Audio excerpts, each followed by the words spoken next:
Chapter 11. Newborn. With one final glance in my direction, a look filled with both reassurance and apology, Jasper began his story. He knew what I was afraid of. Of course he knew. He could feel my fear. Not since that first day when I brought Bella home and told her our history had I been so afraid of frightening her away with too much truth. She had teased me that I was waiting for her to scream and run away, and while she had always assured me I wasn't as much of a monster as I made myself out to be, there was no denying that, at least for a time, Jasper had been. There was more murder and bloodshed in his history than the rest of us combined. Even in my darkest days, I hadn't been part of anything anywhere near as atrocious as the things Jasper had been surrounded by on a daily basis. Bella had heard Rosalie's story, and while it was brutal and terrible, what she'd experienced only showed the horrors of what man was capable of. Jasper's history encompassed the worst of our kind. As he spoke, I watched her expression carefully, ready to stop him at any moment I thought it was too much for her. She needed to understand where he was coming from, but I could hear all that Jasper was prepared to confess. There was no need to give her more nightmares than she already had. He spoke carefully, reading Bella's emotions as much as I was reading her expression. He painted the picture of the world as it was, as it still is for so many of our kind. A world where humans are nothing more than our food source, red dots on a map as he put it, highlighting the most populated and therefore the most desirable areas. The more humans in one area, the easier it is to feed without anyone noticing. Like Seattle, he added silently, his eyes flickering for an instant in my direction. I wish it wasn't starting to feel so much like the old days, believe me. But I know how they think. If someone had suddenly tried to claim such a busy city as their own, they would not try to build an army to defend it. And with humans always finding some explanation, no matter how mysterious the deaths, even an army isn't really risking exposure. Not that the Cullens in the south care much about what humans notice or do not, he said, both continuing his story aloud and finishing his silent thoughts to me. I didn't want to admit it, but it all made too much sense, and if it was an army of newborns we were up against, I wasn't sure we would be able to stop them before the Volturi stepped in. It's the Volturi that keep them in check, Jasper said, having come to the same conclusion as myself. And thank goodness for that, he thought, then quickly added, sorry, when he felt my anxiety. Jasper had always been grateful for the existence of the Volturi, even knowing that they would come destroy us, to destroy Bella, wouldn't take away his respect for them. They're the only ones the southern Cullens fear. If not for the Volturi, the rest of us would be quickly exposed. He was still speaking to Bella, but for the moment it felt like he was defending his feelings toward the Volturi to me. To some extent I could understand. With all the horrors he had seen, it must have granted him at least a certain amount of peace, knowing there was an end, that there were still rules and limits to what would be tolerated among the power-crazed, ravenous villains he lived with. Bella listened silently, her breathing steady but shallow, as Jasper explained how different the Cullens in the south are, compared to those who live up north. They truly lived as vampires, the kind from human stories and legends. They came out at night, and had no regard for human life. I kept watching, gauging her reactions, but her expression remained undeniably relaxed, and it wasn't until Jasper spoke of war that she spoke. "But what are they fighting for?" she asked, her voice barely a whisper. "Remember the map with the red dots?" he asked her. She nodded nervously, and Jasper sensed how greatly I wanted him to stop. "She's fine, Edward. I've kept a steady calm flowing in her direction, but she barely needs it any more. She's fantastic." Of course she was. When was I ever going to learn that Bella handled the realities of our world far better than I gave her credit for? Still, the way Jasper had been speaking, and I'd appreciated him doing so, everything sounded distant and story-like. It wasn't until he gave a name to one of the characters that I saw a flicker of fear in Bella's eyes. When Jasper explained the way Bonito had wiped out several Cullens for the sole purpose of claiming the most populated cities for his personal feeding ground, I heard Bella's heart start to race. "How did he win?" she asked, voice shaking. "Bonito created an army of newborn vampires. He was the first one to think of it, and in the beginning he was unstoppable. Very young vampires are volatile, wild, and almost impossible to control. I instinctively took a step closer to Bella, anticipating a reaction, though I still wasn't sure what that would be. Would she be scared, knowing that such a thing as a newborn army could exist, and that there was one very likely causing so many deaths in Seattle? Would she be upset that I had never told her about any of this? Would she be wondering what her first years would be like, and whether or not she would be as wild and unstoppable as those Jasper had described? I waited, yet she said nothing. On the surface, she remained the picture of composure. If it weren't for her pounding heart and uneven breathing, I might have believed she was completely unfazed. Jasper told her about the subsequent armies, created to battle the army that had already done so much damage. He told her of one of the darkest times in vampire's long history. He told her everything, and she listened with what appeared to be a sort of morbid curiosity. It didn't escape my notice that Bella visibly flinched every time Jasper mentioned the Volturi, and with good reason.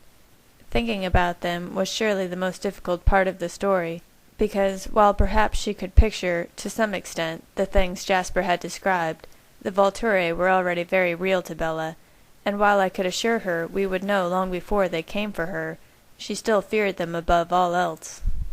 Still, the Volturi had done their part, and even I had to agree with Jasper when he explained to Bella that we owed them for our present way of life.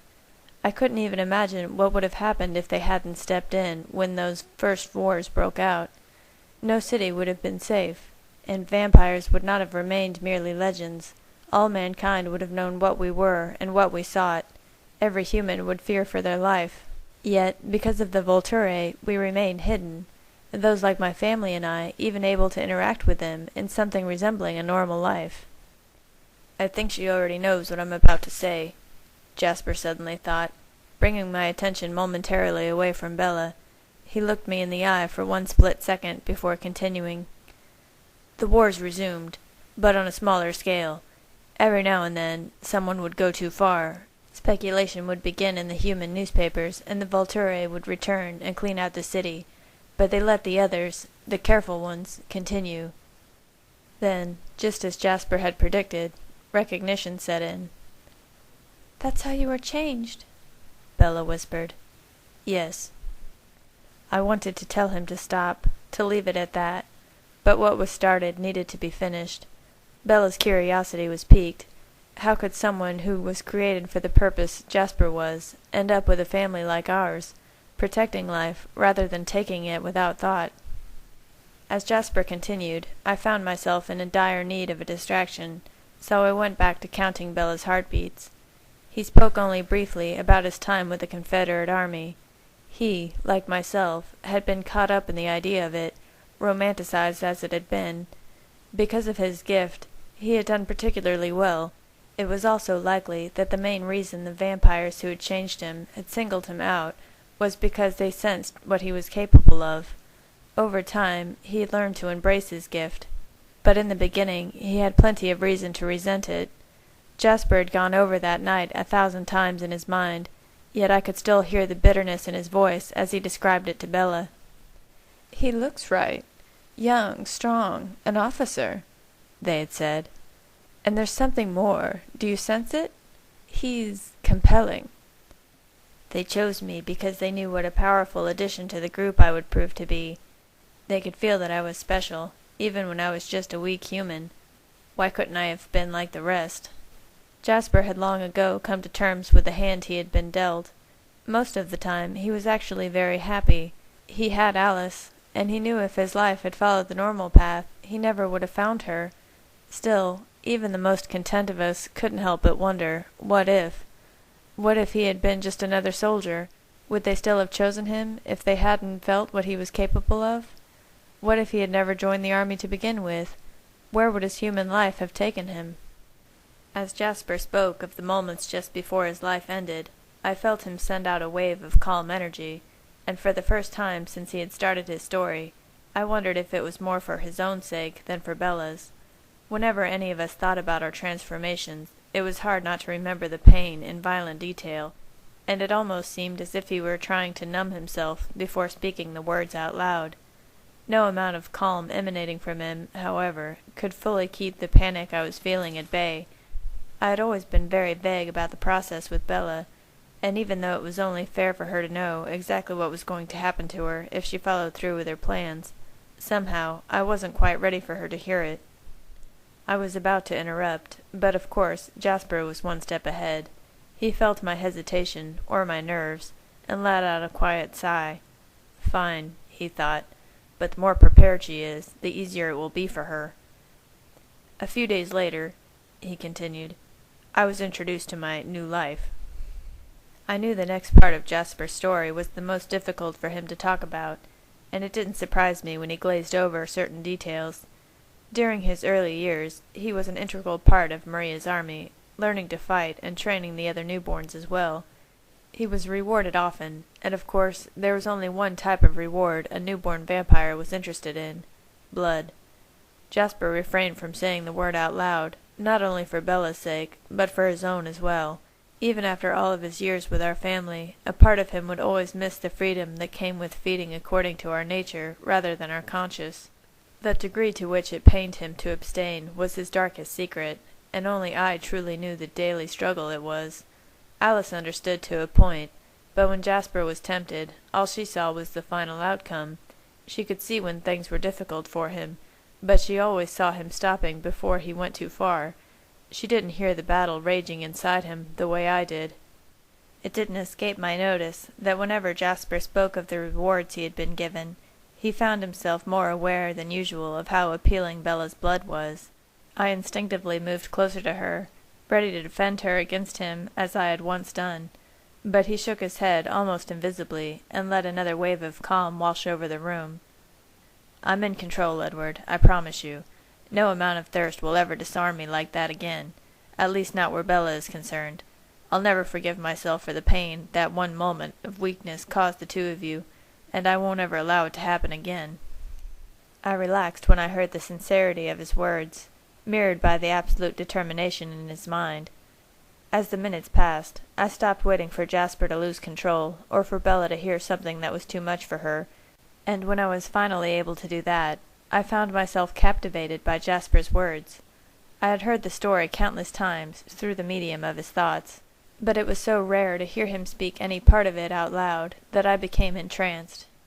It always amazed me that Jasper had developed a conscience, as we called it, considering the way he had lived. Even after so many years with us, he thought since it was so much more difficult for him to abstain than the rest of the family, that meant we were somehow better than him. Yet nothing could be farther from the truth. The fact that he had lived through so much violence, war, and bloodshed, that he had come away with anything left of his humanity, was astonishing. Jasper spoke very briefly of the bond he developed with Maria, but for Alice's sake he left out certain details. He spoke of their years of conquest, claiming city after city for their own, and of all the newborns lost in the various fights. I wondered if he realized that with each memory of a fallen comrade, he traced his fingers along the scars on his arm. Maria and Jasper had lived as each other's mates for many years, though Jasper always believed she only stayed with him because of his ability and his skills as a fighter.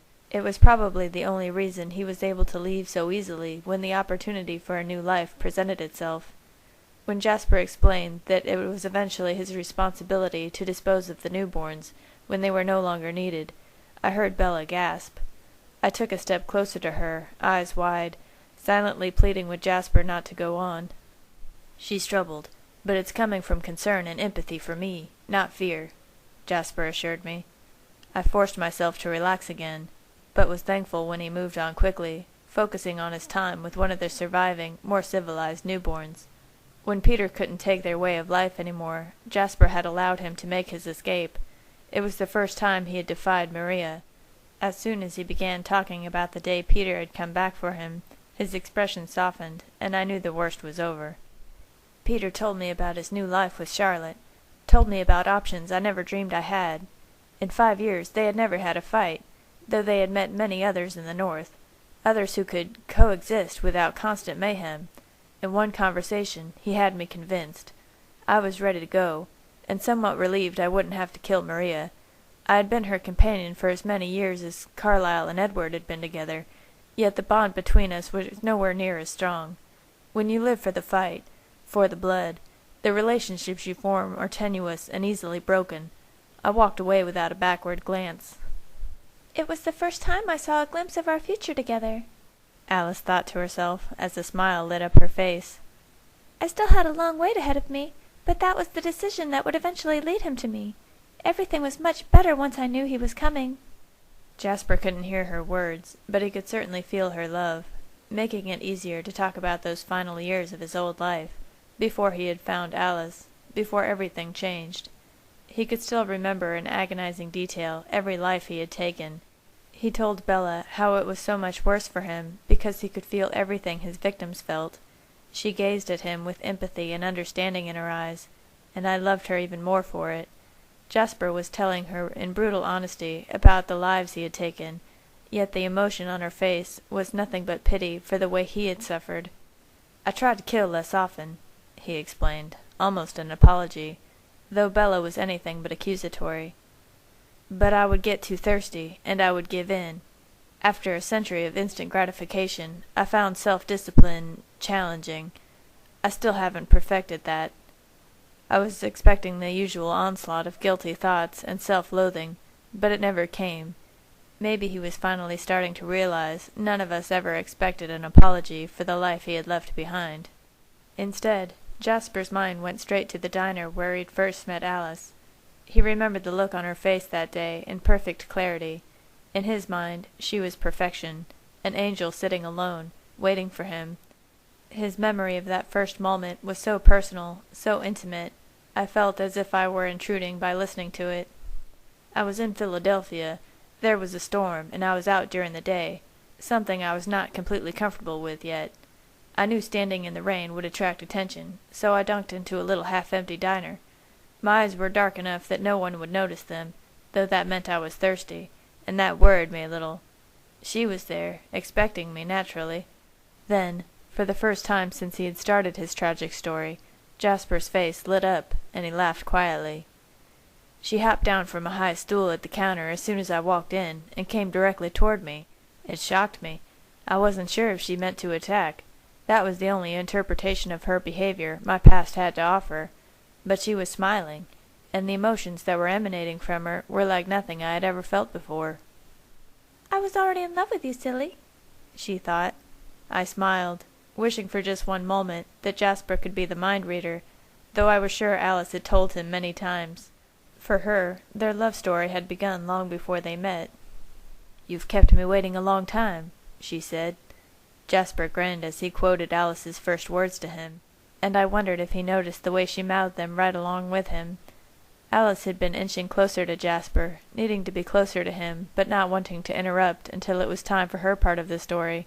She stopped a few steps away from Bella, and gazed at Jasper with a mixture of playful affection and the deep, undeniable passion they shared. "And you ducked your head like a good Southern gentleman, and said, 'I'm sorry, ma'am,'" Alice said, laughing.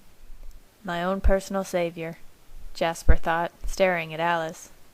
Waiting, ready to help me make this miserable existence worthwhile. "You held out your hand," he continued, reaching out to her as he spoke, "and I took it without stopping to make sense of what I was doing. For the first time in almost a century, I felt hope." "I was just relieved. I thought you were never going to show up," she said with a smile. They stared at each other for a long moment, and although Bella couldn't hear their silent declarations of love as I could, I knew she could see it in their eyes. There was something so pure and beautiful in the way they watched each other, and I had to admit that for many decades I had been jealous of what they shared. Whether I hadn't considered myself worthy, or simply doubted that a match as perfect as Alice and Jasper existed for me, I never imagined someone would look at me that way. Yet somehow I had found Bella, who, impossibly, wonderfully, stared at me with much the same look in her eyes. "Alice told me what she had seen of Carlyle and his family," Jasper continued. "I could hardly believe such an existence was possible, but Alice made me optimistic. So we went to find them. Scared the hell out of them, too," I teased, seeing that day again through Carlyle's memory. I still wished I had been there to see it myself. "Emmett and I were away hunting. Jasper shows up, covered in battle scars, toting this little freak.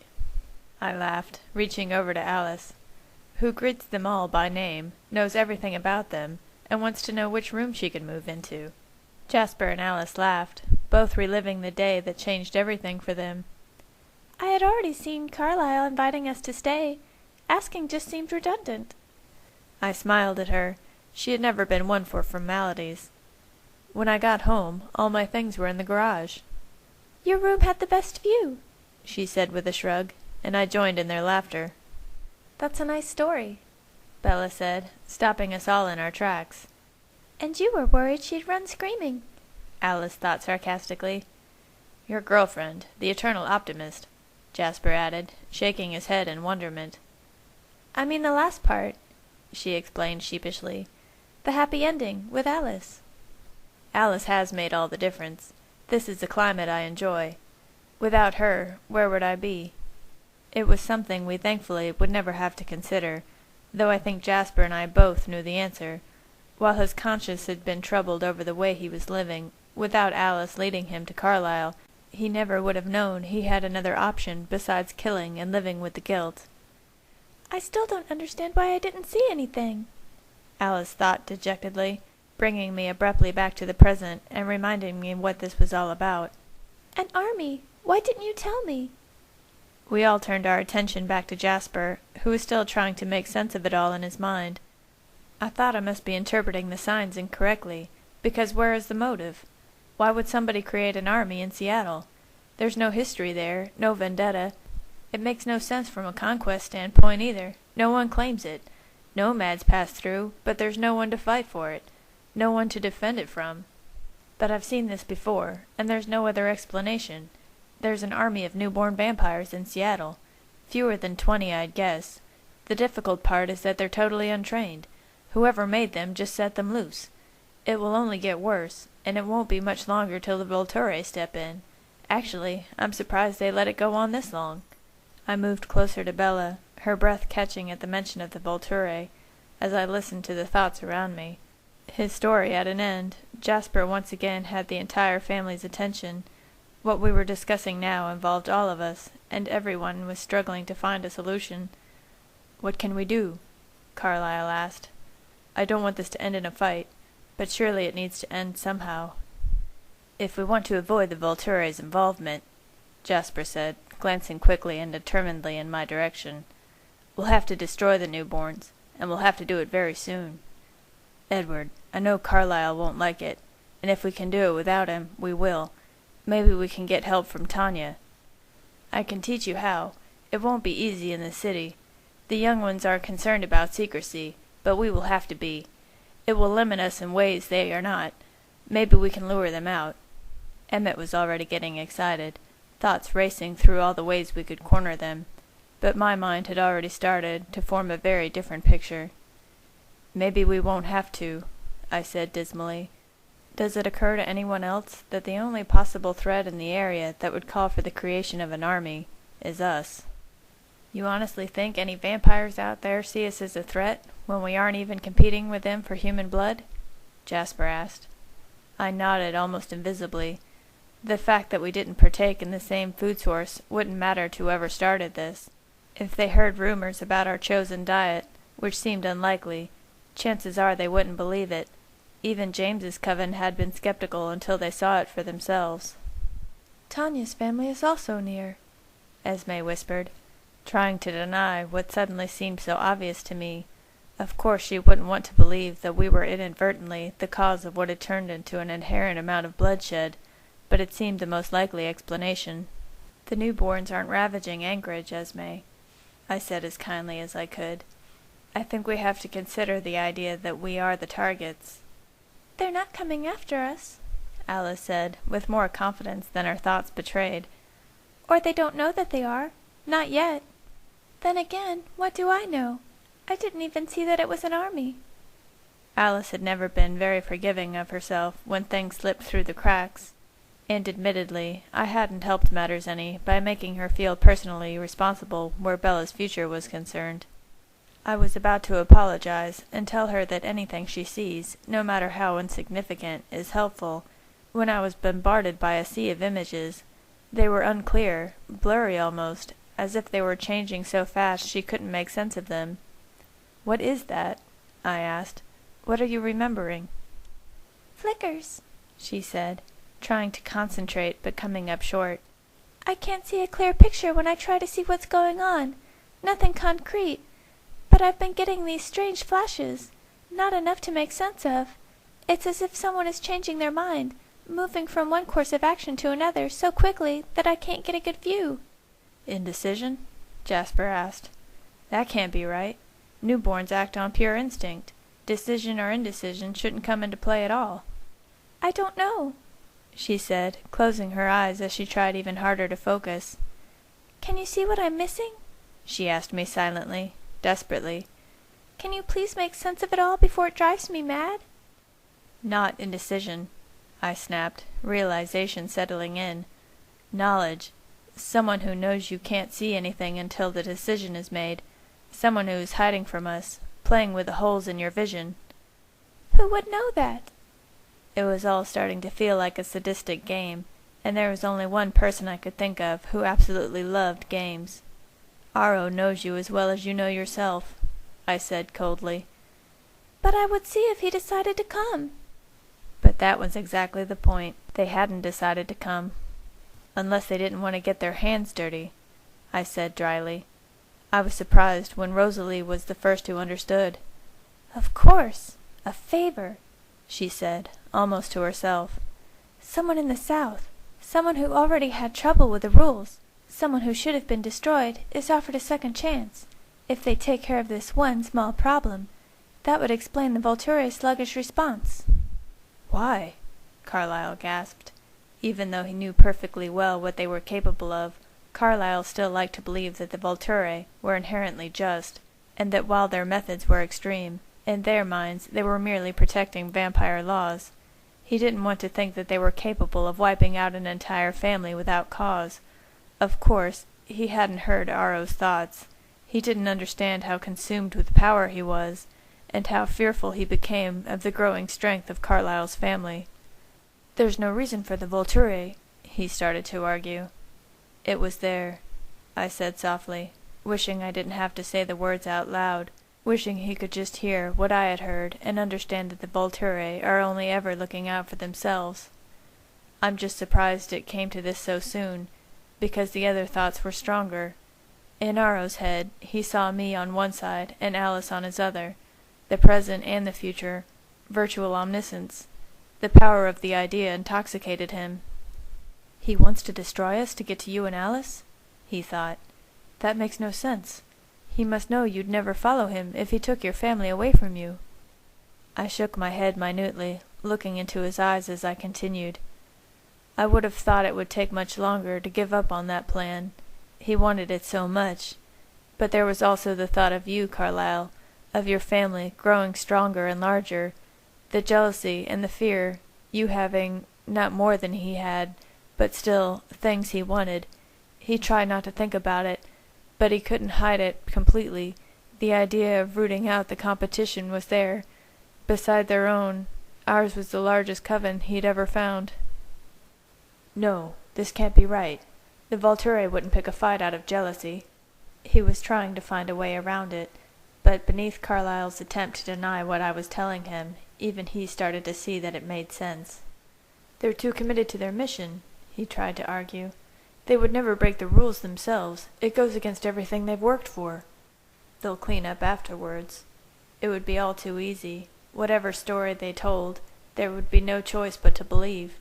Without us, or whoever they end up sending to take us down, to question them, things will return to normal. A double betrayal," I added, almost hearing Aro say the words himself. "No harm done." "No," Jasper said, his thoughts as definitive as Carlyle's. He had seen firsthand the complete obliteration the Volturi were capable of, but he also didn't believe they would attack unprovoked. "Carlyle's right. The Volturi don't break the rules. Besides, it's much too sloppy. This person, this threat, they have no idea what they're doing. A first-timer, I'd swear to it. I've seen the way the Volturi work, Edward. They're efficient. Seattle is a disaster. They'd never leave that kind of mess behind. I cannot believe the Volturi are involved, but they will be. He's right, Carlyle thought, staring intently at me, willing me to believe as they did. I know you are afraid for Bella's sake, and I know you've seen things I haven't seen, but this isn't their doing. However, I'm positive they won't like what's happening right now, and it won't be allowed to go on much longer. The rest of my family seemed to arrive at the same conclusion, but it was only Emmett who spoke out loud. They were all trying not to say anything that would frighten Bella, but he was far too excited by the idea of finally getting to take action. "Then let's go," he shouted. "What are we waiting for?" I watched only Carlyle in that moment, hearing, knowing the kind of pain this was causing him. No matter how necessary the situation was, violence was always difficult for him to fathom, when he had spent centuries trying to protect life in all forms. Yet what was bothering him even more now was the idea of us launching an attack on an unknown source. We don't know who it is, or where they came from. If they were created, then simply set loose. Of course their instincts would be taking over. Perhaps with time, they could be reasoned with, if they knew there was another way. But even as he tried to rationalize it, he knew it was impossible. There was only one way this was going to end, and when he finally accepted that, he thought the 3 words that made all the difference. For our family. I nodded as I listened to his entire mindset change. "We'll need you to teach us, Jasper," he said, determined. "How to destroy them." He spoke with confidence, but I could hear how difficult this still was for him. I glanced over at Bella, part of me afraid of what I would see in her eyes, but needing to know she was okay. Her brows were pulled together, as if she were concentrating hard on something, though I couldn't imagine what in all this she needed to think about. Her only job was to stay safe, and we were going to make certain that happened. "We're going to need help," Jasper said. "Do you think Tanya's family would be willing? Another 5 mature vampires would make an enormous difference, and Kate and Eleazar would be especially advantageous on our side. It would be almost easy, with their aid." "We'll ask," Carlyle said, though the thought of involving anyone who didn't need to be was bothering his conscience. "We'll need to hurry," Jasper said, handing him the phone. Carlyle took it hesitantly and made the call just out of hearing range for Bella. I took her hand in mine, needing her warmth, her presence more than I realized. We sat on the love seat together while I listened intently to Carlyle's conversation. Tanya answered, and I tried to ignore her not-so-subtle inquiry as to how I was doing. Carlyle lumped me in with the rest of the family, simply stating that we found ourselves in a difficult situation. They had heard what was going on in Seattle, so he only had to briefly explain what he was going to ask. He hadn't really wanted or expected them to agree to help, but what Tanya told him shocked us both. "You'd know I'd like to offer my assistance in anything, Carlyle, but I'm afraid in this instance I do have to include one condition. It's something that's caused a bit of a problem for my family, and I would be remiss if I didn't take this opportunity to try to fix it." "I'm listening. You know I'll help in any way I can." "Well, against my better judgment, Irina and Laurent became involved during his time with us. She was quite upset, to say the least, when the wolves took him down defending that human you all are so fond of." Her voice had turned bitter, and my jaw clenched as I understood what she was about to ask. "Oh," Carlyle said, stunned. "I didn't realize that Irina felt that way." "Damn it," I snapped. "Damn Laurent to the deepest pit of hell where he belongs." Bella was gaping at me. "Laurent?" she whispered, terrified. I wanted to explain, but while I could already see where the conversation was going, I needed to hear the words. It was so ridiculous that it should come to a vendetta against the wolves, one that, because of Bella and the treaty, we couldn't allow them to settle. "Filthy, disgusting creatures or not," Tanya explained, "it's not our place to take revenge on the pack, since they were defending a member of your family."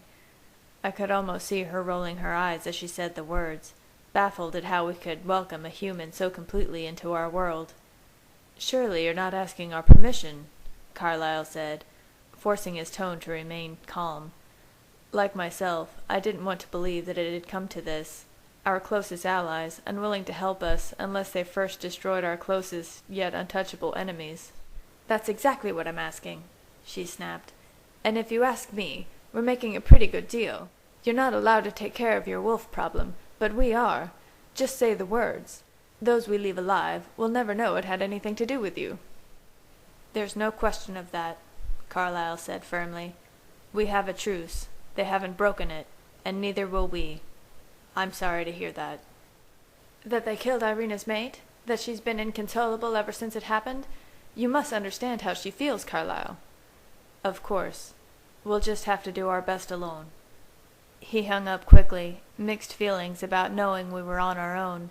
He hadn't wanted to involve anyone else, but he was afraid for his family, and would have gladly accepted the help if they were willing. What's the problem? Emmett asked, staring at Carlyle and trying to read his expression. Irina was more involved with our friend Laurent than we knew. She's holding a grudge against the wolves for destroying him to save Bella. She wants... I paused, looking into Bella's eyes. Even though we had refused, I hated to say the words, knowing how much it would upset her. Go on, she urged nervously. I took a deep breath. She wants revenge. To take down the pack. They would trade their help for our permission. No, she yelled. Don't worry, I promised her. Carlyle would never agree to it. I paused, knowing that no matter how I felt towards the pack, I would always be in their debt for saving Bella when I wasn't there to. Nor would I sighed. Laurent had it coming, and I still owed the wolves for that. She relaxed slightly, though I could still see the terror in her eyes. I don't like this at all, Jasper thought, his mind racing through all the possibilities. He knew better than anyone what we were up against, and he had been hoping to have the assistance of Tanya's family. This isn't good, he said, almost to himself. It's too even a fight. We'd have the upper hand in skill, but not in numbers. We'd win, but at what price? He glanced for the briefest second at Alice.